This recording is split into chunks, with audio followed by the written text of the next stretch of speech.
40페이지 보시면 12페이지 이제 자본 변동표.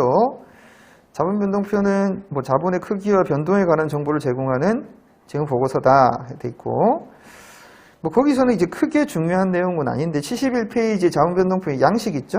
얘도 이제 기본적으로 정기와 단기를 이제 비교하는 형식으로 작성이 되는데, 71페이지 보시면 이제 납입 자본 있고 이익잉여금 있고 해외사업장 완상 현금 흐름 회피 재평가 잉여금 총계 있는데, 그 총계 옆에 비지배 지분이라고 돼 있죠?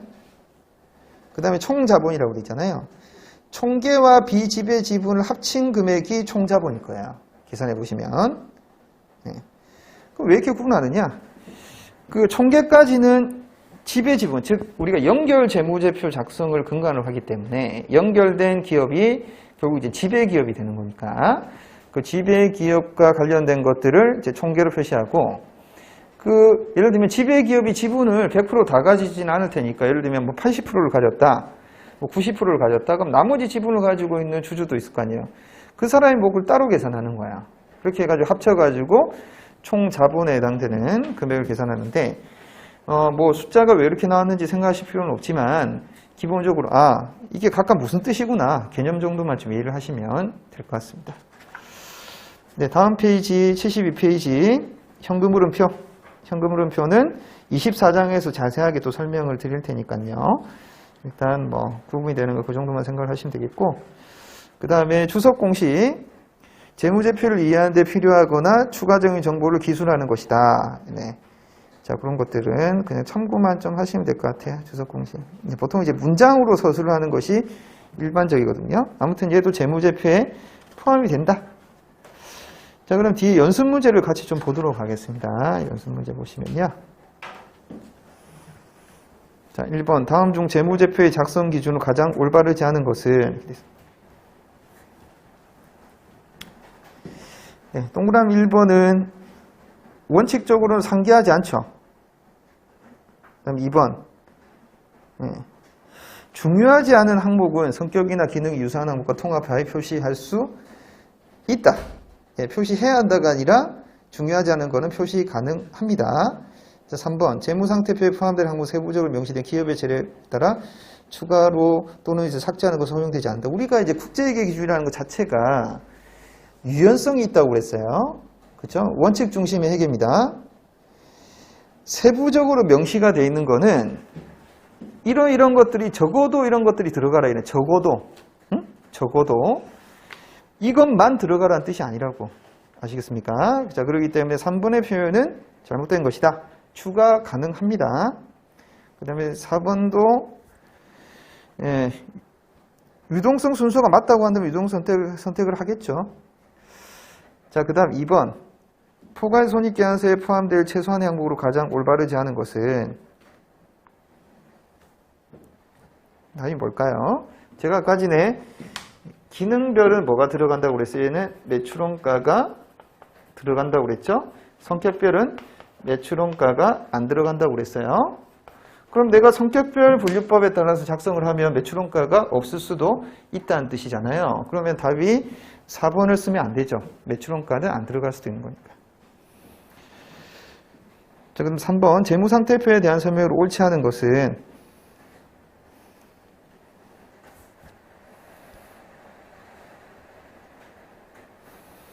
네, 답은, 자, 1번. 재무상태표는 일정 기간이 아니라 일정 시점에 기업의 재무상태를 보여주는 보고서.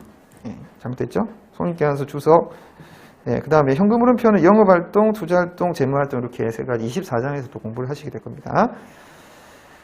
자, 옳지 않은 거 1번이고 4번 문제. 다음에 포괄손익계산서에 대한 설명 중 옳지 않은 것은 돼 있는데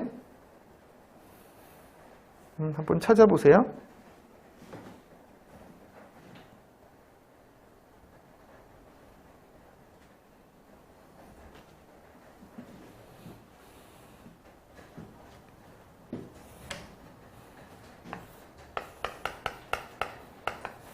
네, 거기서 이제 틀린 거는 3번이 틀렸습니다. 왜 틀렸느냐? 기능별로 분류하여 표시해야 된다가 아니라 기능별로 할 수도 있고 성격별로 할 수도 있고 둘 중 하나를 선택을 할 수 있다고 말씀드렸어요. 근데 만약에 기능별을 선택할 때는 성격별도 같이 주석에 반영을 해야 된다. 이 뜻이라고 그랬어요. 근데 3번은 그런 뜻이 아니잖아요. 기능별로 분류하여 표시해야 된다. 이게 아니죠. 예. 4번도 맞는 말이죠. 4번도 제가 이렇게 해도 되고, 그 다음에 세전에서 법인세 부분들 따로 떼어내도 되고. 자, 그 다음에 5번 문제 재무상태표의 작성 방법에 대한 설명입니다. 옳은 것은, 자, 1번은 재무상태표의 형식이나 계정과목 순서에 강제 규정을 두고 있습니까? 아니라고 해서 강제 안 한다고 그랬어요. 자, 2번 정상영업주기 내 실현될 거 예상되건 정상영업주기 판매하거나 소비될 의도가 있는 자산 유동자산을 분류한다. 가능하죠. 정상영업주기 쓰는 자산과 부채가 있다고 그랬잖아요. 3번 재무상태표 작성 반드시 아니지. 유동성 별법 꼭 쓸 필요가 없다고 말씀드렸습니다. 자, 4번 원래 결제 기간이 12개월을 초과하고 보고 기간 후 재무제표 발행 승일 전에 지급기일로 장기로 재조정하는 약정이 체결되었으나 그렇게 되면 좀 헷갈리는데 근데 거기까지 체결되었으나 그 이유를 밑줄 꺼야지. 보고 기간 후 12개월 이내에 결제일이 도래하면 이건 이제 장기성 유동부채가 되는 겁니다. 그렇게 되면 그럼 얘는 비유동부채가 아니라 유동부채가 맞는 거야. 앞에 뭐 약정이 어떻게 됐든 간에 당장 11월이나 10월 달에 갚아야 되는 부채라고 한다면 유동부채가 맞는 겁니다.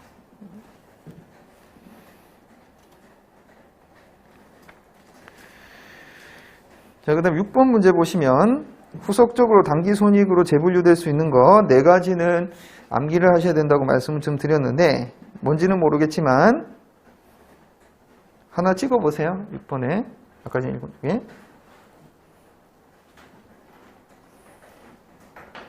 6번에 찍으면 그게 답이 4번. 동그라미 2번도 비슷한 게 있었던 것 같은데 2번은 기타 포괄성이 공정과 측정하고 지정된 그때는 지분 상품이 아니라 채무 상품이야. 채무 상품 그거는. 채무 상품이야. 아 그래요? 지금 몰라도 돼. 나중에 뒤에서 또 공부하시는 겁니다. 채무 상품.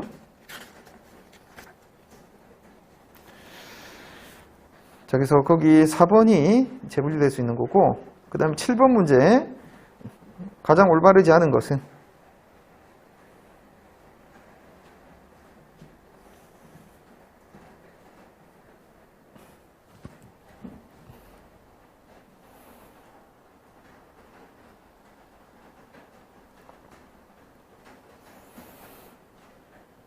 네, 거기 이제 옳지 않은 건 답이 2번이죠.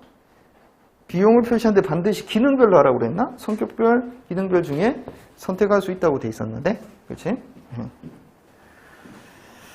나머지는 다 맞고, 자, 3번 다까지는 비지배 지분 따로 쓴다고 말씀드렸습니다. 이제 8번 문제. 유동성 분류에 따라 재무상태 유동자산으로 계상될 금액은 얼마냐? 일단 이제 장기대여금은 장기니까 비유동이죠? 자, 매출채권은 유동일 거고, 재고자산도 유동 1년 이내. 선급금은 계약금을 미리 지급한 거잖아요. 근데 보통 이제 이런 계약금이라고 하는 것은 이제 1년 이내에 뭐 부동산 계약이라든지 물품 대금 계약인데 이런 것들 1년 이내에 먼저 계약금을 주고 계약을 하는 겁니다.